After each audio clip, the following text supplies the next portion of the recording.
On va parler maintenant du groupe symétrique. On va savoir l'essentiel que vous devez savoir sur le groupe symétrique, donc le groupe symétrique.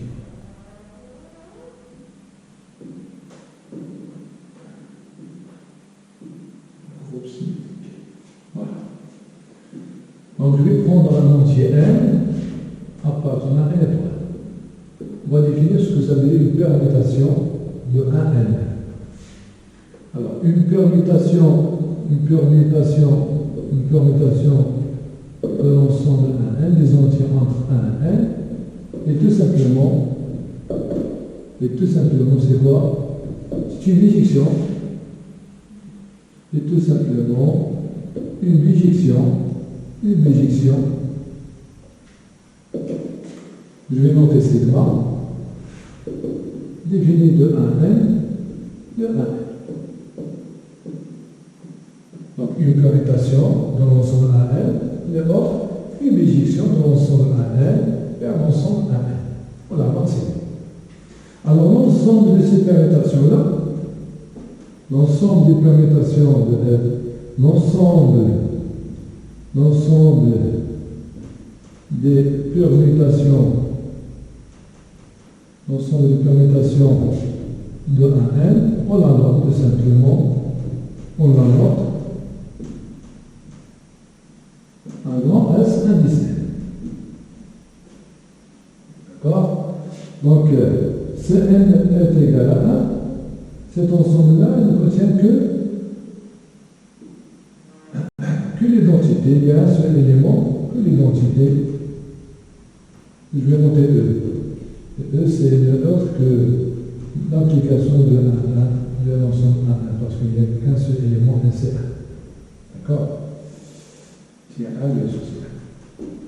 Donc, on suppose, tout le monde va supposer que n est supérieur ou égal à 2. Dans la suite. Alors, lorsque je prends cet ensemble-là de permutations, Sn,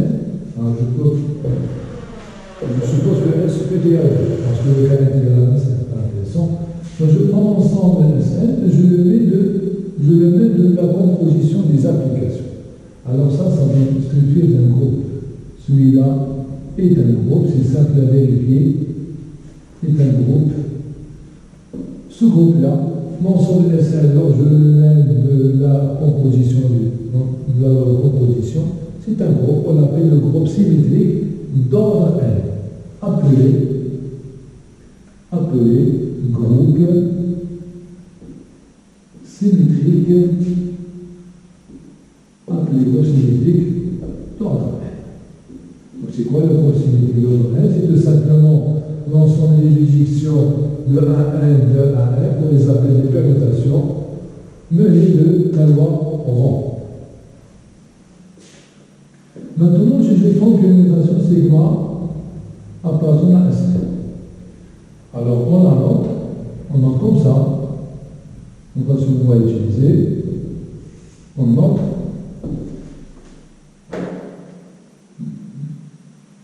On note sigma. Je vais la faire comme ça. Et si je mets les éléments de l'ensemble 1n, et si je mets les images. Au-dessus de 1, je mets l'image de 1.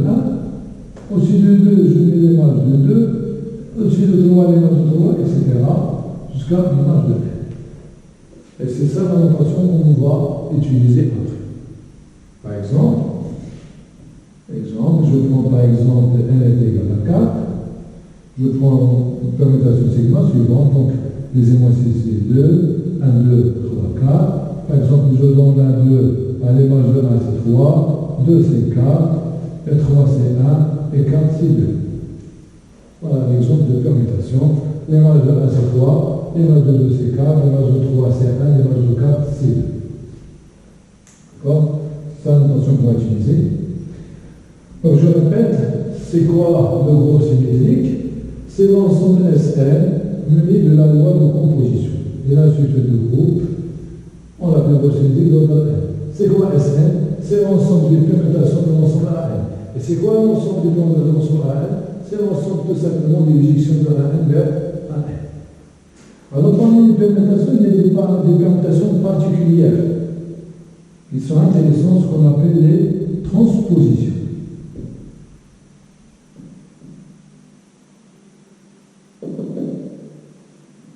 Alors, c'est quoi une transposition? Toujours, on expliquera les deux. Une transposition, c'est une permutation qui change deux éléments qui fixent les autres.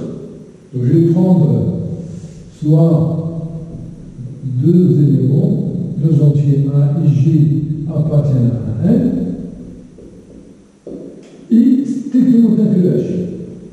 Alors, c'est quoi la transposition? Alors, on dit la transposition échangeant I et J. On la note comme ça, la plupart, on note un taux, je mets ici un indice IJ. Ou parfois, je mets IJ entre parenthèses comme ça. D'accord? C'est quoi ça?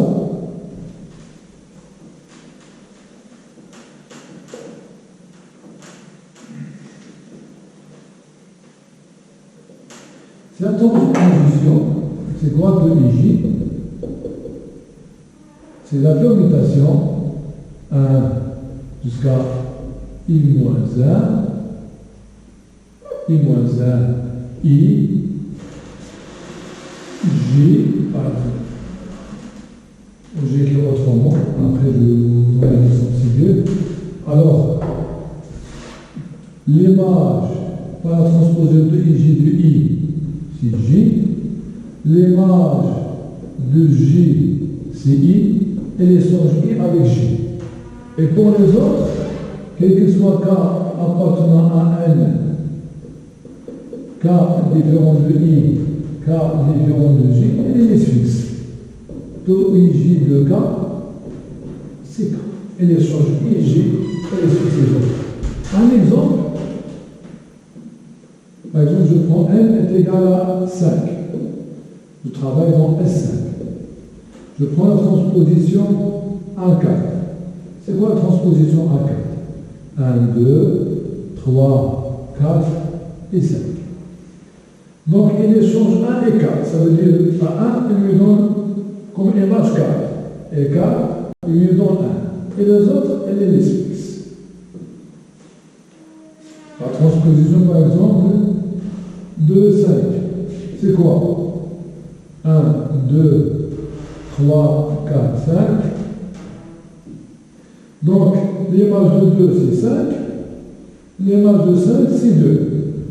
Elle échange 5 et 2. Mais les autres, elles sont fixes. Donc, c'est ça la transposition. IJ, elle change I et J, et les autres, elles les fixes. Alors, on a un résultat très important. Un théorème très important. Un résultat très important. Qui montre l'intérêt des transpositions, c'est que les transpositions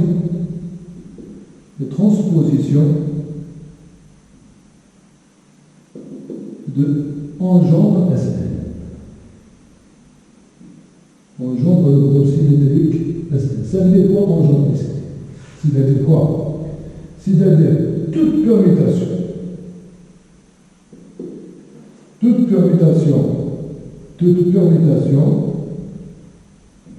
ça veut dire que toute permutation sigma de Sn est produit. Et si le produit, c'est le sens de composition, d'avoir composé. Le produit de transposition. D'un nombre de transposition.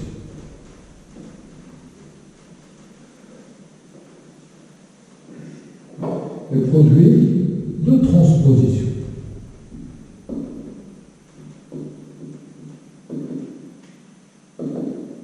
C'est-à-dire, sigma, c'est un certain T1, rang T2, rang jusqu'à un certain topi. OTI, c'est des transpositions.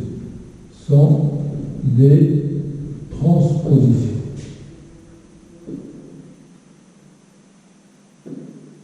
Alors, important, c'est que la décomposition n'est pas unique. Il y a plusieurs façons de composer une combinaison de produits de transposition. La décomposition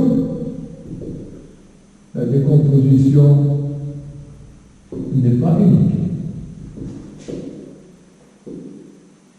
Mais ce qui est unique, c'est la parité du nombre de transpositions qui figure dans la décomposition.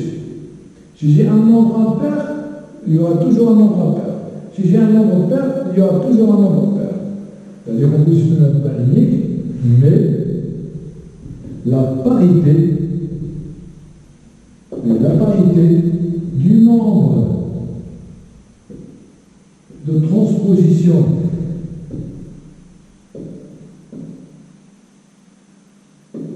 qui figurent dans la décomposition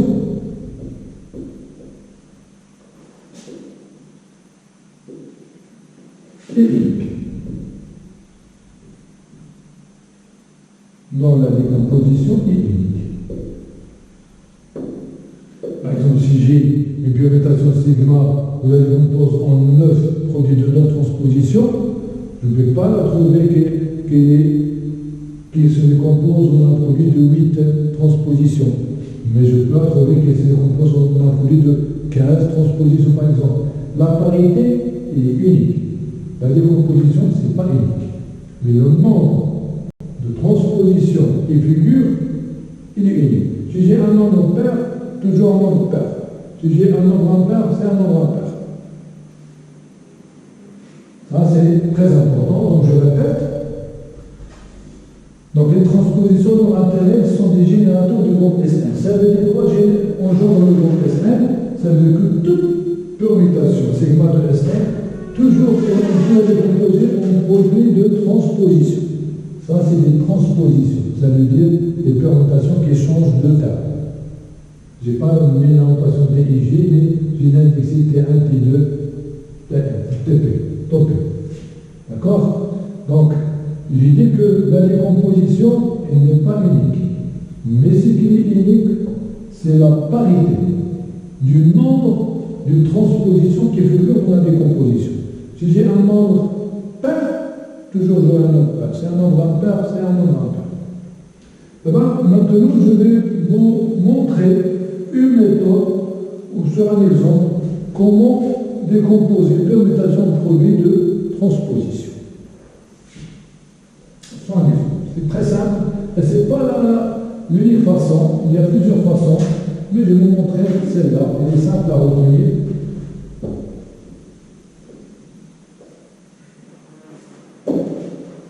Je tiens au milieu pour que ça soit clair.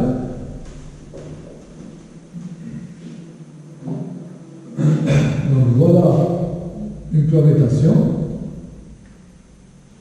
sigma 1, 2, 3, 4 et 5 et 6.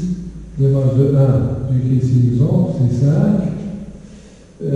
3, c'est 5. C'est 4, c'est 6, c'est 2 et c'est 1. Donc ça, c'est la permutation sigma. Allez, c'est très simple. Le faire composer, mais chaque fois, je vais mettre un terme à sa place. Jusqu'à la fin, avoir ici que 1, 2, 3, 4, 5, 6. Donc, première chose, je vais mettre le 6 à sa place. Donc, pour mettre le 6 à sa place, je vais donner pour image de 1, 6. Mais je vais faire intervenir que les transpositions. Donc, lorsque je donne l'image de 1, 6, et je vais donner. Je vais donner, d'accord? J'ai donné un 1, 6 comme image. Et je vais faire intervenir que des transpositions. Donc je vais donner un 6 comme image, c'est 1. Et les autres, je vais les laisser fixes. L'image de 2, c'est 2. L'image de 4, c'est 4. L'image de 5, c'est 5. L'image de 3, c'est 3. Donc je vais passer cela pour comprendre. Donc de cette ligne-là à cette ligne-là, qu'est-ce que j'ai appliqué? Ça, c'est ma permutation C'est ma permutation de segment. Et de celle-là à celle-là, qu'est-ce que j'ai fait? J'ai donné à 1 6 comme image, les autres à 6, 1 comme image. Et les autres, j'ai laissé fixe. Donc j'ai appliqué une transposition qui change 1 et 6, 1, 6. Maintenant, l'image de 6 et 6, je vais mettre 5 à sa place. Donc je vais donner à 2, 5 comme image. Donc j'ai donné 5 comme image à 2. D'accord? Donc qu'est-ce que je vais faire? Je vais donner à 5 2 comme image. Donc j'ai changé 5 et 2. 2 à prendre image 5 et 5 à prendre image 2. Et je vais laisser les autres fixes. Donc ici qu'est-ce que j'ai appliqué? Je vais appliquer la transposition de 5. Il a échangé 2 et 5, il a laissé les autres fixes. Maintenant, je vais mettre 4 à sa place. Toujours. On a 6, je le mets à sa place, 5 à sa place, maintenant 4 à sa place. Donc j'ai mis 4 à sa place. Qu'est-ce que j'ai fait? Je donnais 4 pour image, comme image de 1. Donc je vais donner à 4 1 comme image. Donc l'image de 1 c'est 4, l'image de 4 c'est 1. Et les autres, je vais les laisser fixes. Donc ici, qu'est-ce que j'ai appliqué? J'ai appliqué la transposition en 4. Maintenant, je vais remettre le 3 à sa place. Donc 6, 5, 4, ici 3. Donc, j'ai donné à 1, 3 comme image. Donc 3, je vais lui donner comme image 1. Ça veut dire que je vais changer 1 et 3. Et les 2, c'est 2. Et voilà, tous mes éléments sont en place. Voilà 1, voilà 2, voilà 3, voilà 4, voilà 5 et voilà 6. Entre ces deux-là que j'ai appliqué, c'est la transposition. J'ai changé 1 et 3. Donc, j'ai au départ sigma. Je lui ai appliqué la transposition